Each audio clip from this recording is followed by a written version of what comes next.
hear the beat. It's in my chest. ভাড়া ঘরে থাকতে থাকতে কিভাবে নিজেরা একটি সুন্দর বাড়ি করতে পারবো। সবার একটা স্বপ্ন থাকে যে সুন্দর একটা বাড়ি তৈরি করা, কিন্তু সেটা মধ্যবিত্ত পরিবারদের সব চট করে সম্ভব হয় না। কিন্তু আবার চেষ্টা করতে হবে যে কতদিন আর ভাড়া ঘরে থাকবো, কিন্তু আমাদের টার্গেট করতে হবে না, আমাদের তো একটা নিজেদের মাথার ছাদ দরকার। দেখুন, খাই আর না খাই, ঘরে কিন্তু এসে কেউ দেখবে না, কিন্তু একটা ছোট্ট যদি মাথার ছাদ থাকে, কেউ কিন্তু নিজের একটা মনের কিন্তু বল। 1 নম্বর দেখুন, বাড়ি কেনা, জায়গা কেনা অত অত সহজ নয়, আবার কঠিন ব্যাপারও নয়। আমরা সবসময় কেনার আগেই বলে দেবো, ধুর বাবা, আমি তো এই ইনকাম করি, আমি এই ইনকামে কি জায়গা বাড়ি কিনবো। কিন্তু এটা আবার কঠিনও না, আবার সহজ তো নাই, কিন্তু কঠিনটাও না। তাহলে কি? 2 নম্বর, আগে মানসিকভাবে সঠিক সিদ্ধান্ত নিতে হবে যে আমি বাড়ি কিনবো। প্রথমত আগে আমার মাথায় সেট করতে হবে যে আমি কিন্তু একটা সুন্দর বাড়ি কিনবো, আমাকে বাড়ি কিনতে হবে।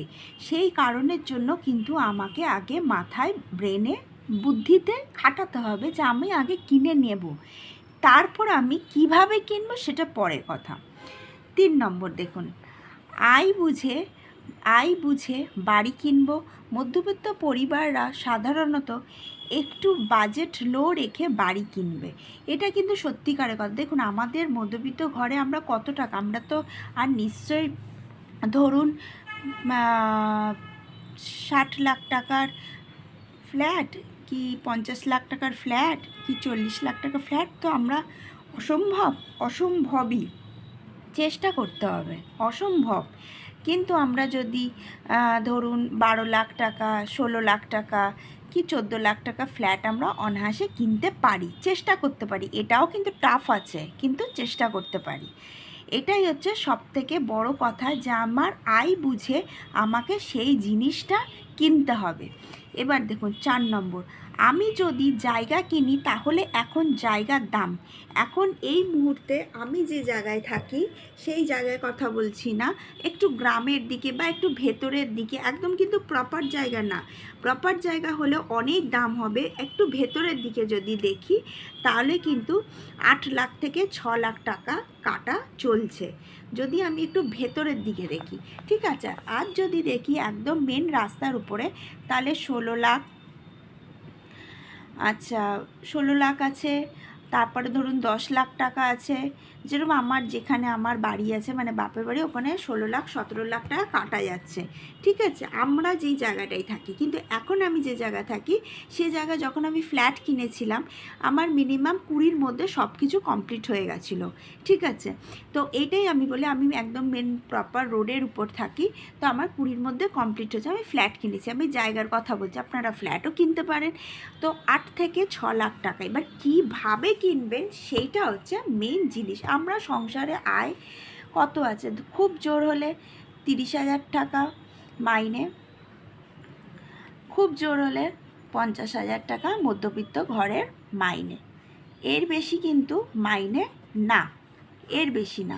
তো এই মাইনের মধ্যে আমি কি করে ফ্ল্যাট কিনবো? প্রথমত আগে আমাদের মাথাতে আসে লোন। আমরা আগেই ভাবি লোন নিতে হবে। কত লোন নেবো? 6 লাখ টাকার লোন নিলাম 6 লাখ টাকার লোন। দেখুন কতটা ক্যালকুলেট করেই জিনিসগুলো করবে। 6 লাখ টাকার লোন খুব জোর হলে 2 বছর, একটু বুদ্ধি খাটালেই কিন্তু আমরা ঘরবাড়ি কিনতে পারি। 2 বছর হচ্ছে 6 লাখ টাকা লোন আমি শোধ করব। ঠিক আছে, তো ফার্স্টে আগে 6 লাখ টাকার লোন নিয়ে আমি জায়গাটা কিনবো।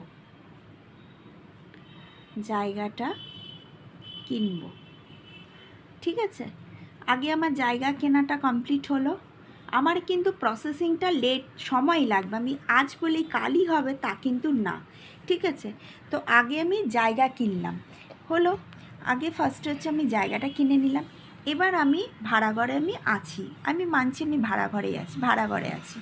এবার হচ্ছে তারপর কি করব, এবার আমাকে বাড়িটা বানাতে হবে।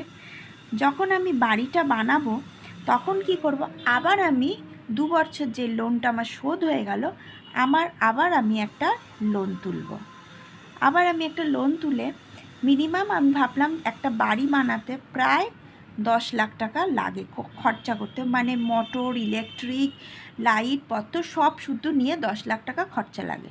তো আমি বললাম বাড়িটা যখন করব তখন 10 লাখ টাকা আমি কি করব, আবার আমি 6 থেকে 7 লাখ টাকা একটা লোন নিলাম। ঠিক আছে, এবার দেখুন আমাদের ঘরে স্ত্রীধন মূল্য কিছু থাকেই, সোনা গয়না কিছু থাকেই। আমরা যদি সেই সোনা গয়নাগুলো এই বাড়ি কেনার সময়, যদি বাড়ি তৈরি করার সময় যদি কিছু আমরা ইনভেস্ট করি, সোনাটা আমি পরে পরলেও চলবে, সোনাটা আমি পরে দেখালেও চলবে, বিয়ে বাড়িতে পরে সোনা পরলেও চলবে, কিন্তু যখন একটা মাথার ছাদ হবে তখন কিন্তু সব থেকে শক্ত, আমি একটা গয়না না পরলেও আমার কিচ্ছু আসবে না। তো যদি আমরা কিছু টাকা এতে কিছু সোনা গয়না ইনভেস্ট করি তাহলে কিন্তু আমরা অনায়াসে একটা বাড়ি তৈরি করতে পারি, কিন্তু প্রসেসিংটা সময় লাগবে। আগে জায়গা, তারপর হচ্ছে বাড়ি। এবার ধরুন আমি যদি ভাবলাম আমি একটা ফ্ল্যাট কিনবো, মিনিমাম একটা ফ্ল্যাটের দাম 14, কম টু 1 BHK বলছি 14 লাখ, কি হয়তো দেখা গেল 20 লাখ।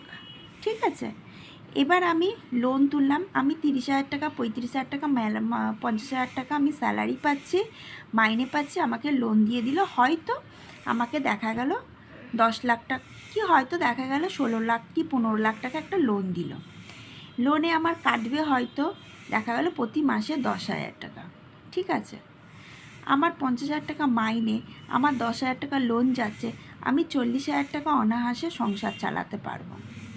আমাকে সেই বুঝে চালাতে হবে, কারণ হচ্ছে আমাকে আয় বুঝে ব্যয় করতে হবে। আমার যখন এই সব প্রসেসিং চলছিল, মানে আমারও যখন ফ্ল্যাট কিনছিলাম, আমি সংসারে কিন্তু হু হু করে কোনো খরচাপাতি করিনি, আমি কিন্তু আয় বুঝে ব্যয় করেছি এবং আমার জিনিসটা আজকে সাকসেস হয়েছে।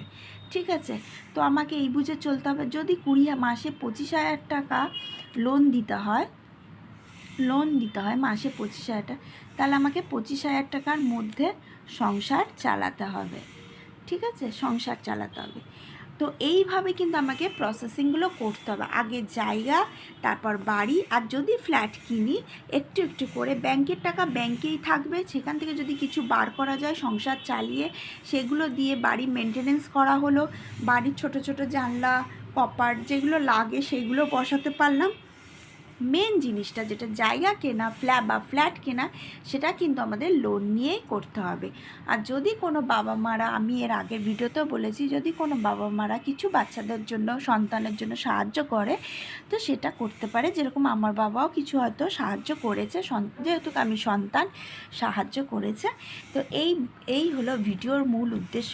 ভাড়া ঘরে থেকেও নিজের একটা বাড়ি করা যায়, চেষ্টা করতে, প্রসেসিং লং হবে কিন্তু চেষ্টা করলে করতে পারি। তো ভিডিওটা ভালো লাগলে একটা একদম পারফেক্ট ভিডিও দেখুন, একটা মধ্যবিত্ত ঘরে বাস্তবটা আমি তুলে ধরেছি। যদি ভিডিওটা ভালো লাগে, ভিডিওটা ভালোই লাগবে, আপনাদের অনেক উপকারী হবে। চেষ্টা করতে হবে যে ভাড়া ঘরে আর থাকবো না, আস্তে আস্তে আস্তে আস্তে করে একটু একটু করে আমাদের এগাতে হবে।